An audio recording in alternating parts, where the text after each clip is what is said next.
halfway through a shower when the bathroom door was thrown open. I screamed, catching a glimpse of my husband's childhood friend, Anya, rolling her eyes at me. Chill, she said. We're both girls. What's the big deal? From outside the door, I heard my husband, Ethan, call out, "What's going on in there?" Anya's voice was nonchalant. "It's just Isla. She's back from her trip and taking a shower." I walked in on her. Then she added with a smirk, "By the way, I don't see what you're always raving about. She's not that stacked." Just as I was about to tell her to get out, she whipped out her phone and started snapping photos. Then she ran out of the bathroom shouting, "Everyone, come see." Was I lying? Ethan acts like his wife is a goddess, but look at this. By the time I'd thrown on some clothes and emerged, Anya was lounging on the living room sofa, proudly showing my pictures to Ethan's friends. "A woman needs to have curves, you know, up top and in the back. But look at Isla," she said, zooming in on the photo. "She's even got a little tummy. You know what that means, right?" "What's it mean?" Someone jeered. The room filled with mocking laughter. "It means," Anya announced, "that she's not spending enough time at the gym." Another wave of snickering went through the group. "If a woman's body isn't hot, it's our boy Ethan who suffers. Right, Ethan?" "Ethan?" Anya turned, and her smile vanished. I was standing right in front of her, dressed, with a cold smile of my own. "Whether my body is good enough or not," I said, leaning in, "is none of your damn business."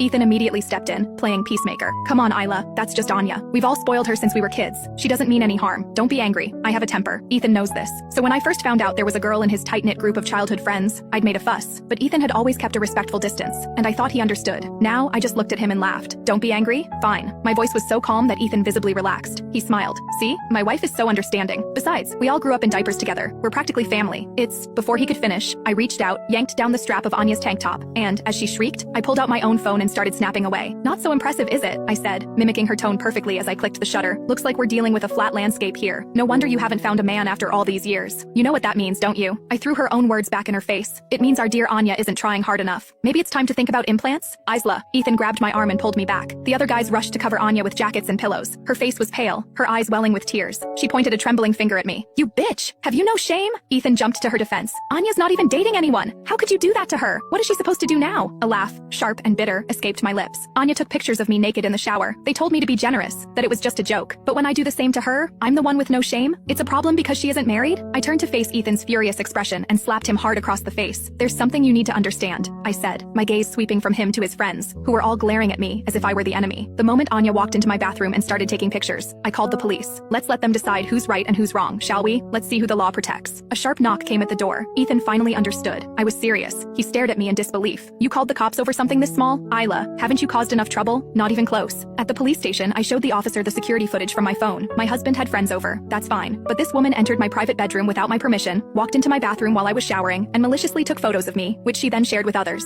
I want to press charges for invasion of privacy and distribution of obscene material. Hearing this, Anya, who had been silent until now, shot up from her chair. "You think I wanted to see your pathetic body? Like you've got something special?" She whirled on Ethan. "I told you not to marry this woman. We were all happy together, just our group. But you had to be the one to get tied down."